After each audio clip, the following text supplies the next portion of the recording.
হরে কৃষ্ণ। লোকাবিরামম রণরঙ্গধীরম রাজীবনেত্রম রঘুবংশনাথম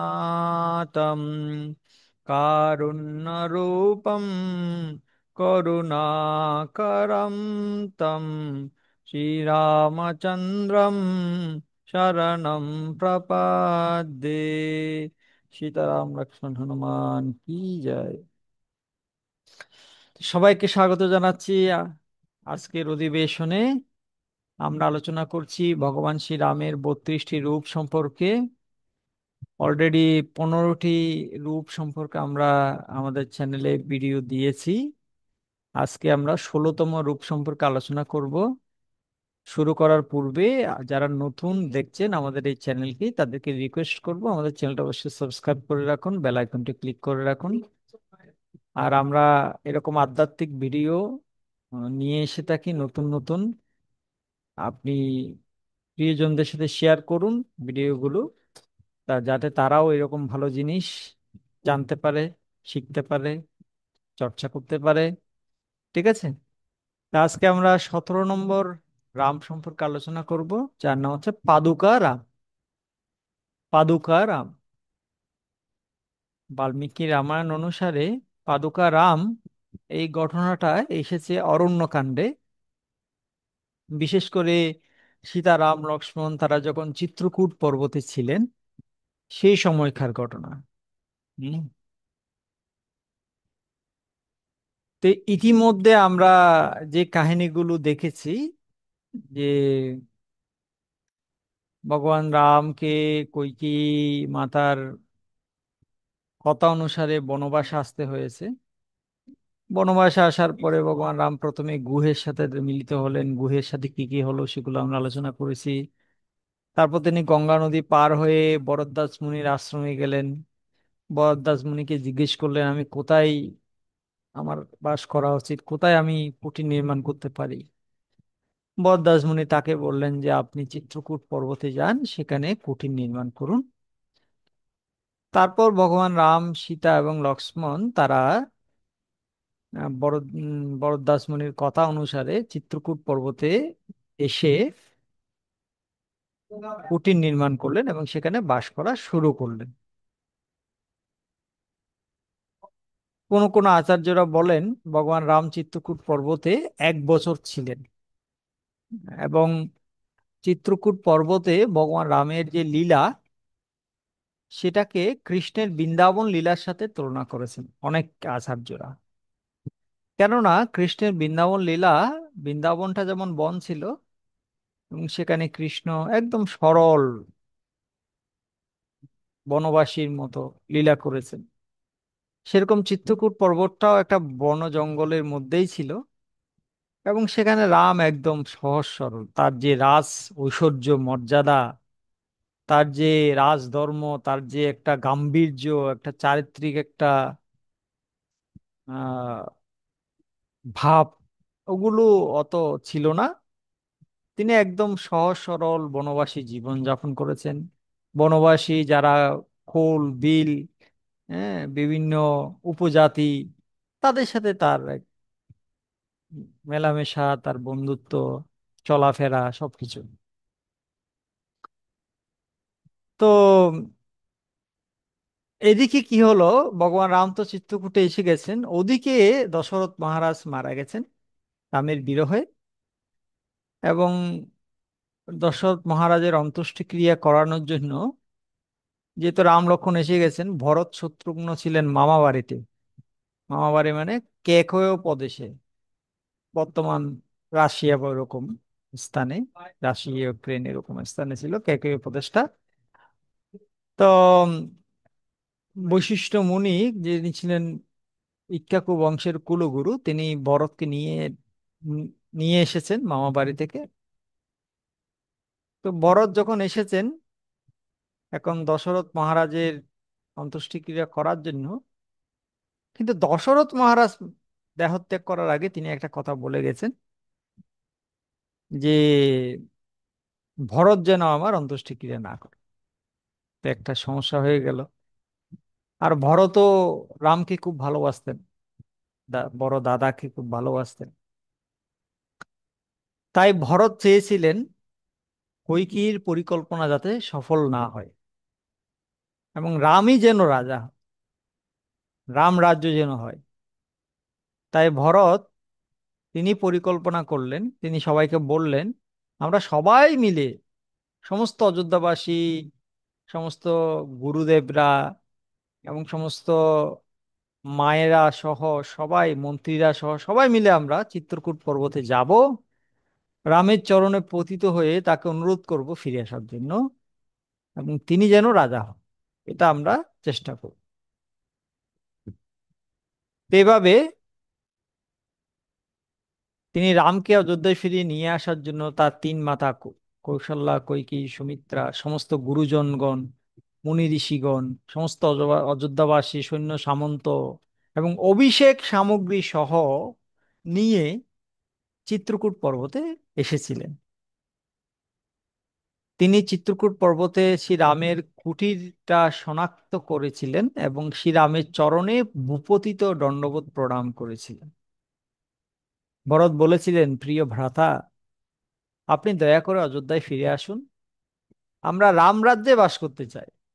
কিন্তু রাম বললেন, হে ভরত, সেটা সম্ভব নয়। আমাদের পিতা দেহত্যাগের পূর্বে আমাকে আদেশ করেছেন, এবং আমাকে পিতার আদেশ পালন করতে হবে। আমাদের পিতা আমাকে বনে বাস করতে বলেছেন, আর তোমাকে রাজ্য দিয়েছেন। তাই দয়া করে তুমি রাজ্যটা পালন করো। ভরত বললেন, না না, এটা তো কৈকেয়ীর একটা মহাপাপ করেছেন, যেটার জন্য এরকম হলো। আমি কৈকেয়ীর কথা কি গুরুত্ব সহকারে গ্রহণ করি না।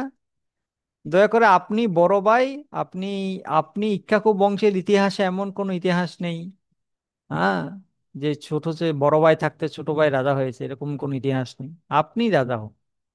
রাম বললেন, মা কৈকেয়ী সবকিছু ঠিকঠাক মতোই তো চেয়েছেন। তিন আমার পিতাই তো মা কৈকেয়ীকে বর দিতে চেয়েছিলেন, সে অনুসারে কৈকেয়ী মাতা বর চেয়েছেন, তো এটা দোষ কি আছে? এ, তিনি তো তার ন্যায় অনুসারে পেয়েছেন। সুতরাং তুমি ফিরে যাও, তুমি রাজ্য শাসন করো। কিন্তু ভরত বললেন, না প্রভু, ইক্ষ্বাকু বংশের ইতিহাসে জ্যেষ্ঠ পুত্র জীবিত থাকতে কনিষ্ঠকেও রাজ্য শাসন করবে এরকম কোনো ইতিহাস নেই। আপনি হচ্ছেন জ্যেষ্ঠ, তাই আপনি রাজা হন। রাম বললেন, জ্যেষ্ঠ ব্যক্তি রাজা হবে এরকম যদিও ইতিহাস আছে, কিন্তু তার থেকেও গুরুত্বপূর্ণ হচ্ছে পিতার বচনের মর্যাদা রক্ষা করা। রঘুকুল রীত সদা চলিয়াই, প্রাণ যায় পর বচন না যায়। আমাদের রঘুকুল বিখ্যাত কথা রক্ষা করার জন্য, যেহেতু আমার পিতা আমার কথা দিয়েছেন কৈকেয়ী মাতাকে, তাই এই কথাটা রক্ষা করা খুব গুরুত্বপূর্ণ, এটা আরো বেশি গুরুত্বপূর্ণ। তাই তুমি রাজ্য শাসন করো, কেননা এটা তোমারই রাজ্য। তারপর ভরত বললেন, এটা যদি আমার রাজ্য হয় ঠিক আছে, আমি মেনে নিলাম এটা আমার রাজ্য, কিন্তু আমার রাজ্য তো আমি যে কোনো কাউকে দান করতে পারি না।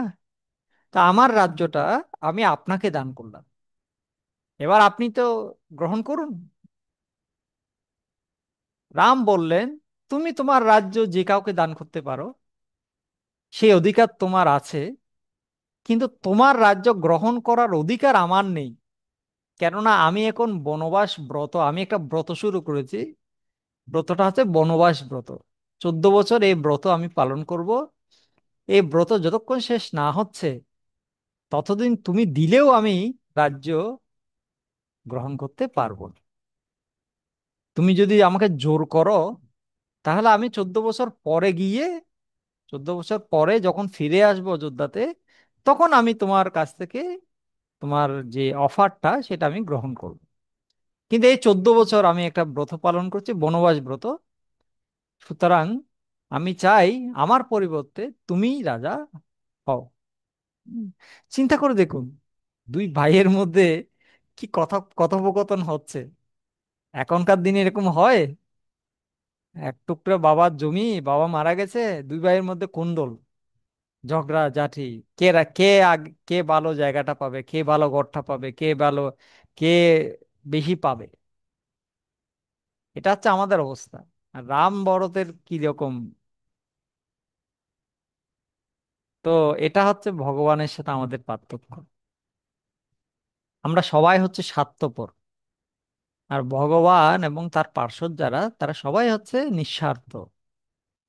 সবাই চায় যে ভগবান চাই তার ভক্ত জয়ী হোক, ভক্ত চাই ভগবান জয়ী হোক। এটা অপূর্ব লীলা, অপূর্ব। এটা এটা জড়জগতে এরকম আমরা কল্পনা করতে পারি না। হ্যাঁ। তো রাম বললেন, না ভরত, এটা ন্যায্য নয়। আমি যদি বনবাস করতে অসমর্থ হতাম, তাহলে তুমি আমার পক্ষ হয়ে বনবাস করতে। ও আচ্ছা, রামের কথা শুনে ভরত বললেন, ঠিক আছে প্রভু, হে রাম, আপনি আমার আমার রাজ্য গ্রহণ করছেন না, ঠিক আছে। তাহলে আমি আপনাকে বলছি, আপনি বনবাস করতে এত, ব্রতটা পালন করতে এত যদি আপনার নিষ্ঠা হয়, তাহলে ঠিক আছে, আপনার পক্ষ হয়ে আমি আপনার ছোট ভাই, আমি আপনার হয়ে 14 বছর বনবাস ব্রত পালন করি। আপনি আ- অযোধ্যায় গিয়ে রাজা হন। তো সেটা শুনে রাম বলছেন, না ভরত, এটা ন্যায্য নয়। আমি যদি এমন হতো যে আমি ব্রতটা পালন করতে আমি অক্ষম হয়ে পড়েছি, তখন তুমি আমার পক্ষ হয়ে ব্রতটা পালন করলে ঠিক আছে। কিন্তু আমি তো অক্ষম নই, বনবাস করার মতো শক্তি সামর্থ্য সব আমার আছে, তাই আমি এই কার্য নিজেই করব। আমি কোনো সহায়তাকারী নিয়োগ করতে পারবো না। আমি যদি এটা করি, তাহলে সারা জগৎ কি বলবে? হ্যাঁ, লোকেরা কি বলবে? হ্যাঁ, লোকেরা কৃষ্ণ গীতায় বলেছেন না, যজ্জত আচরতি শ্রেষ্ঠ তত্ত্বদেব ইতরো জন সযৎ প্রমাণম কুরুতে লোকস্থ তনুবর্ততে। শ্রেষ্ঠ ব্যক্তি যেরকম আচরণ করে, সাধারণ লোক তাকে অনুসরণ করে। এখন রাম যদি ভগবান হয়ে, হ্যাঁ, নিজের ব্রত পালনের সক্ষমতা থাকা সত্ত্বেও সেটা ছোট ভাইয়ের উপর চাপিয়ে দেন, তাহলে জগৎ কি শিখবে? ও আমাদের ওই ত্রিসন্ধ্যা গায়ত্রী মন্ত্র জপ করা, পূজা আদি করা, হরে কৃষ্ণ মহামন্ত্র জপ করা, আমার 16 মালা জপ আমার করার দরকার নেই, আমার জপটা তোমাকে দিলাম, তুমি আমার হয়ে করে নাও। এরকম অবস্থা হবে। আমার গায়ত্রী জপ করার আমার সামর্থ্য আছে, কিন্তু আমি জপ করছি না, আমার পক্ষে তুমি করে নাও। এরকম করলে হবে নাকি? এটা মানুষ তো ভগবানকে ভগবানের অজুহাত দিয়ে এরকম আরেকজনের উপর চাপিয়ে দিবে, তো নিজের সাধন ভোজনটা, এটা তো ঠিক হবে না। এটা একটা রং এক্সাম্পল সেট করা হবে। সেজন্য রাম বললেন, এরকম খারাপ দৃষ্টান্ত আমি স্থাপন করতে পারবো না, তাই তুমি রাজ্য পালন করো, আমি বনবাসে থাকি, 14 বছর পরে আমি ফিরে আসবো। ভরত বললেন, হে প্রভু, আমি আপনার সিংহাসনে বসতে পারবো না, তাই এই 14 বছরের জন্য আপনি দয়া করে আপনার পাদুকা, আপনার চরণ পাদুকা, হ্যাঁ, আমায় প্রদান করুন। তখন শ্রী রাম তাকে তার পাদুকা প্রদান করলেন। এই দৃশ্যটা আপনি ছবিতে দেখতে পাচ্ছেন, রাম তার পাদুকা ভরতকে দিচ্ছেন, ভরত মাথায় লাগাচ্ছেন। ভরত সেটা নিজের মস্তকের উপরে ধারণ করলেন, সেই রামের পাদুকা। এবং তারপর তিনি নন্দীগ্রামে, অযোধ্যায় প্রবেশ করেননি, অযোধ্যার বাইরে, হ্যাঁ, নন্দীগ্রাম বলে একটা গ্রাম ছিল, সেখানে তিনি গেলেন। ভরত সেই নন্দীগ্রামে, অযোধ্যার প্রবেশ দ্বার, সেখানে অযোধ্যার উপকণ্ঠে নন্দীগ্রামে অবস্থান করেছিলেন 14 বছর। এবং রামকে বাদ দিয়ে ভরত অযোধ্যায় প্রবেশ করতে চাননি। তিনি তিনি স্থির করেছিলেন 14 বছর পরে রাম যখন ফিরে আসবে, তখন এই পাদুকা রামের চরণে পরিয়ে রামের সাথে একসাথে তিনি অযোধ্যায় প্রবেশ করবেন। তাই তিনি এই 14 বছরের জন্য এই পাদুকাকে অভিষেক করেছিলেন, পাদুকার রাজ্য অভিষেক করেছিলেন, মানে পাদুকাকে রাজা হিসেবে অভিষিক্ত করেছিলেন। তাই কৈকেয়ী যে পরিকল্পনা করেছিল ভরত রাজা হবে, এটা হলো না। আর কৌশল্যা যে পরিকল্পনা করেছিল রাম রাজা হবে, সেটাও হলো না। কে রাজা হলো? Third party. থার্ড পার্টিকে পাদুকা। রামের পাদুকা দেবী। পাদুকাকে আচার্যরা, বৈষ্ণব আচার্যরা দেবী হিসেবে তুলনা করেছে। পাদুকা দেবী অযোধ্যা রাজ্য পালন করেছিলেন। ভরত রামকে চেয়েছিলেন, কিন্তু রাম যখন ভরতকে পাদুকা দিলেন তখন ভরত সেই পাদুকা গ্রহণ করেই সন্তুষ্ট হলেন। কিন্তু কেন? তো স্বামী বেদান্ত দেশিক, শ্রী সম্প্রদায়ের একজন আচার্য, স্বামী বেদান্ত দেশিক তার পাদুকা সহস্রম 1000টা শ্লোক লিখেছেন, 1008টা শ্লোক লিখেছেন এই পাদুকার উপর, রামের পাদুকার উপর, পাদুকার মাহাত্ম্যের উপর। হুম। এবং আসলে রামের পাদুকা, তিনি বলেছেন এই যে রামের পাদুকা রামের থেকেও মহান। আমরা কারো কাছে 100 টাকা চাইতে গেলাম, কিন্তু আমরা যদি তার কাছে থেকে 500 টাকা পেয়ে যাই, 100 টাকা চাইতে গিয়ে যদি 500 টাকা পেয়ে যাই, তাহলে আমরা কত সন্তুষ্ট হব না? ভরত রামকে চাইতে গেলেন, কিন্তু তিনি এমন কিছু পেলেন যা রামের থেকেও বড়, রামের থেকেও মহান। সেটা কি? রামের থেকে মহানটা কি? এটা রামের পাদুকা। হুম।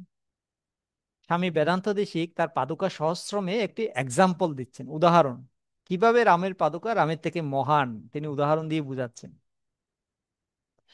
তো বেদান্ত দেশিক বলছেন, এক ব্যক্তি কিছু ঋণ নেওয়ার জন্য একটা ব্যাংকে গিয়েছিলেন। মনে করুন তার 5 মিলিয়ন ডলার ঋণ দরকার। ব্যাংকের লোকেরা অন্য কারো কাছ থেকে একটি গ্যারান্টি বা নিশ্চিততার স্বাক্ষর চাইবে যে আমরা যে তোমাকে 5 মিলিয়ন ডলার ঋণ দিব, তুমি যে এই ঋণ সুদ সহ আমাদেরকে পরিশোধ করতে পারবে তার একটা গ্যারান্টি দাও। কে গ্যারান্টি দিবে? যে গ্যারান্টি দিবে তার মিনিমাম তো 10 মিলিয়ন ডলার থাকতে হবে না?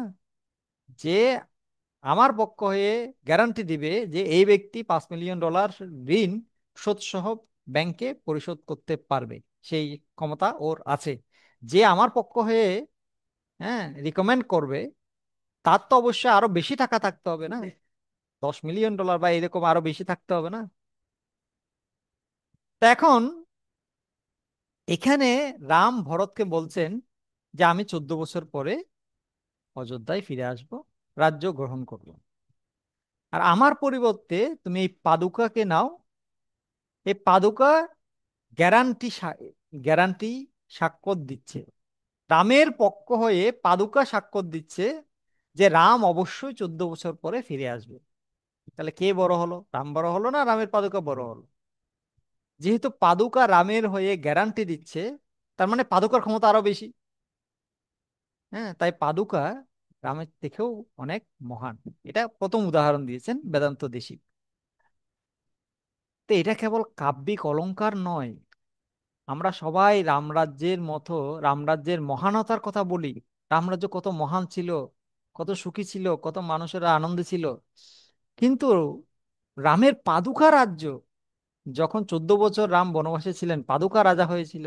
সেই পাদুকা রাজ্যের সময় বলা হচ্ছে কি, সেই 14 বছরে যখন পাদুকা রাজা হয়েছিল সেই সময়ে অযোধ্যার বিত্ত, বৈভব, সম্পদ 10 গুণ বেড়ে গিয়েছিল, আগের থেকে 10 গুণ বেশি বেড়ে গিয়েছিল। এমনকি রামরাজ্যের সময়ও এরকম আমরা শুনতে পাই যে লবণাসুর নামে একটা অসুর যুদ্ধ করতে এসেছিল। এগুলো হচ্ছে কিছু ছোটখাটো ব্যাপার, কিন্তু এমন নয় যে রামরাজ্য ভালো নয়, সেরকম নয়। এমন রামরাজ্য আসলে খুব ভালো ছিল, কিন্তু রামরাজ্যেও কিছু মাঝে মাঝে ঝামেলা হতো। কিন্তু পাদুকা রাজ্য রামরাজ্যের থেকে উত্তম।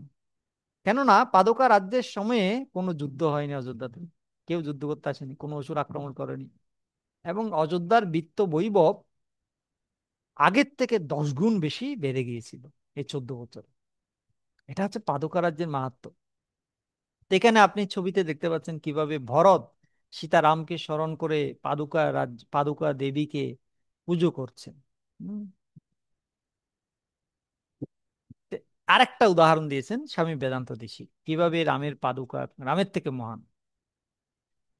ছবিতে দেখতে পাচ্ছেন একটা সিংহ আর হাতি যুদ্ধ করছে। স্বামী বেদান্ত দেশিক রাম পাদুকার মাহাত্ম্য কীর্তন করে আরেকটি উপমা দিয়েছেন। একটা বনে একটা সিংহ তার স্ত্রী সিংহী, তার পত্নী, সিংহ এবং তার পত্নী আর তার একটা শাবক বাচ্চা নিয়ে একটা গুহায় বাস করছিল। তখন একটা বন্য হাতি, বন্য হাতি মানে উন্মত্ত হাতি, পাগলা হাতি, সে গুহার বাইরে এসে সিংহকে আহ্বান করলো, তুমি আসো আমার সাথে যুদ্ধ করো, সাহস থাকবে। সিংহ তখন হাতির সাথে যুদ্ধ করার জন্য স্ত্রীকে বলল যে তুমি বাচ্চাটাকে দেখে রাখো, আমি যাচ্ছি হাতির সাথে যুদ্ধ করতে।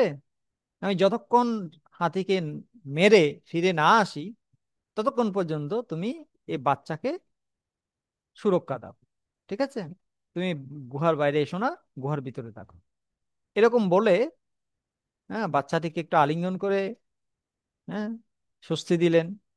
তারপর সিংহটা বেরিয়ে যাচ্ছে গুহা থেকে হাতির সাথে যুদ্ধ করার জন্য। আর সিংহ যখন বেরিয়ে যাচ্ছিল, তখন স্ত্রীও সিংহের পিছনে পিছনে যাচ্ছিল।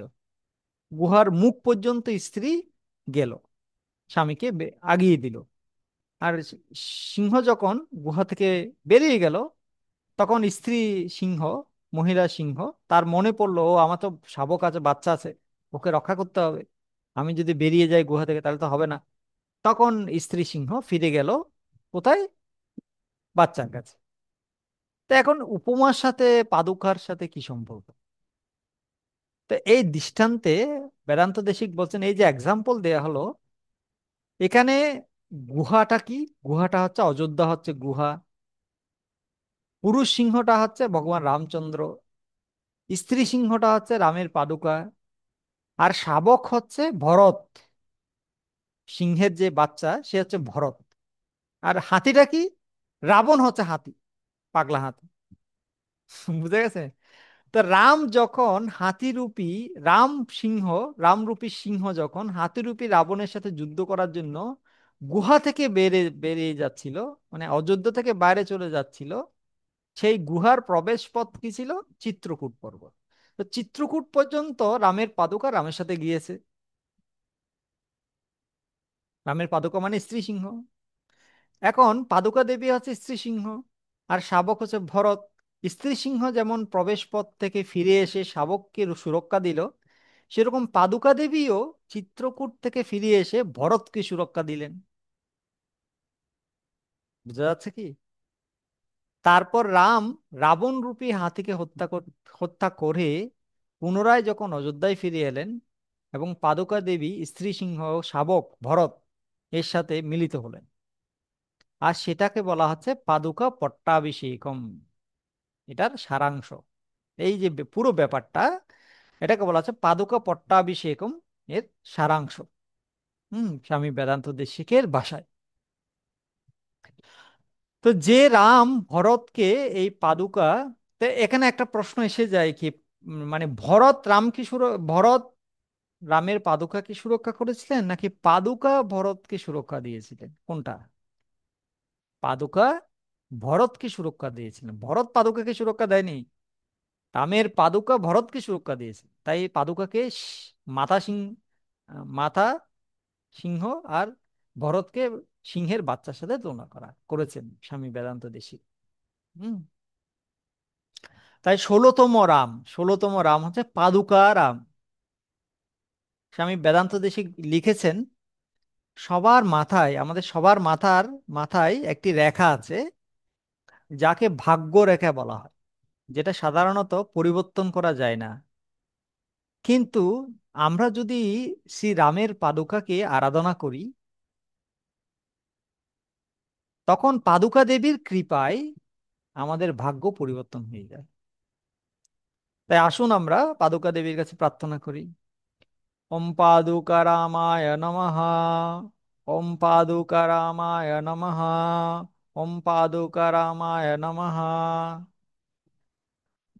সবাইকে ধন্যবাদ জানাচ্ছি ভিডিওটা দেখার জন্য। যদি ভিডিওটা ভালো লাগে, প্রিয়জনদের সাথে শেয়ার করুন। ভালো থাকুন, সুস্থতা থাকুন। আবার দেখা হবে নতুন ভিডিও নিয়ে। হরে কৃষ্ণ।